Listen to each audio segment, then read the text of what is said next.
ফিলিস্তিনে গণহত্যা জাতিসংঘ জবাব চাই ফিলিস্তিনে হত্যা কেন ইসরায়েলি পণ্য বয়কট বয়কট বয়কট বয়কট ইসরায়েলের পণ্য লিল্লাহি তাকবীর আল্লাহু আকবার দুনিয়ার মুসলিম এক হও এক হও জিহাদ করো দুনিয়ার মুসলিম জিহাদ জিহাদ জিহাদ চাই জিহাদ করে বাঁচতে চায় বিপ্লব বিপ্লব বিপ্লব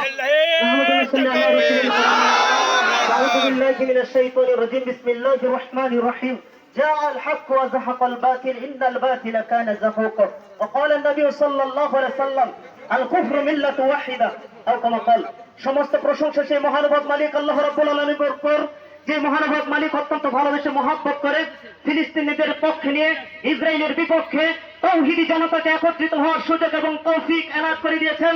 এজন্য আমরা সকলেই স্বরে উচ্চ কণ্ঠে বলিষ্ঠ আওয়াজে একতার মধ্যে সম্ভব প্রতিষ্ঠাতে ফিলিস্তিনের পক্ষে নিয়ে বলি আলহামদুলিল্লাহ। হাজিরিন ধন্যবাদ জানাই সর্বতিপুর উলামা সমাবেশ যিনারা এইরকম একটা উদ্যোগ নিয়েছে। আল্লাহ রাব্বুল আলামিন তাদের এই ঈমানি চেতনাকে আসমান পর্যন্ত উদ্দীন করুন, সকলে বলেন আমিন। বহু মানুষ বহু কথা বলবেন, আমি আমার জীবন থেকে স্বল্প কয়েকটা কথা যেগুলো আপনার আমার জন্য খুবই দরকারি। أما بعد فأعوذ بالله من الشيطان الرجيم بسم الله الرحمن الرحيم إن الله اشترى من المؤمنين وأنفسهم بأموالهم الجنة وقال النبي صلى الله عليه وسلم الجهاد ماض إلى يوم القيامة أو كما قال عليه الصلاة والسلام আল্লাহ তাআলা লাখো কোটি শুকরিয়া যে আল্লাহ রাব্বুল আলামিন আমাদেরকে এই মনক্ষুণ্ণ অবস্থায় পরিস্থিতির শিকার হয়ে আজকে আল্লাহ তাআলা আমাদেরকে দ্বীন বোঝার জন্য একত্রিত হওয়ার এই মাঠের মধ্যে তৌফিক দান করেছেন। এই জন্য সবাই দিল থেকে উচ্চ স্বরে একবার বলি আলহামদুলিল্লাহ।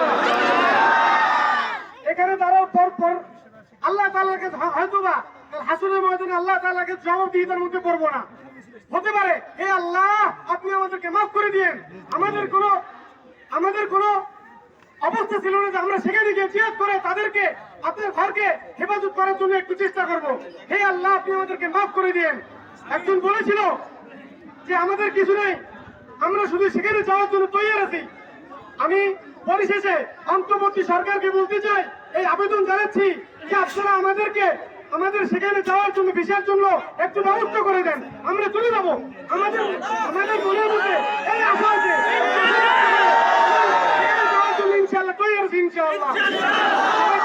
ইনশাআল্লাহ আগামীকাল